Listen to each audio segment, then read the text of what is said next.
Justement, la diversification alimentaire, c'est un grand sujet et moi, je suis pour ni l'une ni l'autre. Je vais m'expliquer, c'est-à-dire que je suis pour ce qu'on appelle la diversification autonome, qui est un petit peu un mix entre les deux, parce que la diversification, la DME, diversification menée par l'enfant, n'est pas forcément adaptée à tous les enfants et nécessite un certain nombre de compétences et ça peut générer du stress à certains parents. La diversification classique aussi peut ne pas être adaptée, peut être ennuyeuse, pas intéressante et donc il y a certains enfants à qui ça ne convient pas.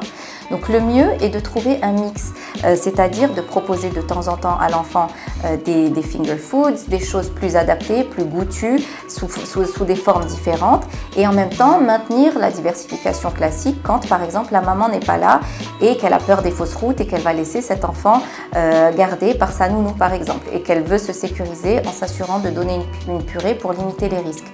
Donc le mieux est de switcher et de ne pas partir sur une voie ou sur une autre. Le mieux est de pouvoir trouver ce qui correspond le mieux à la famille et à l'enfant. C'est ce qu'on appelle la diversification autonome.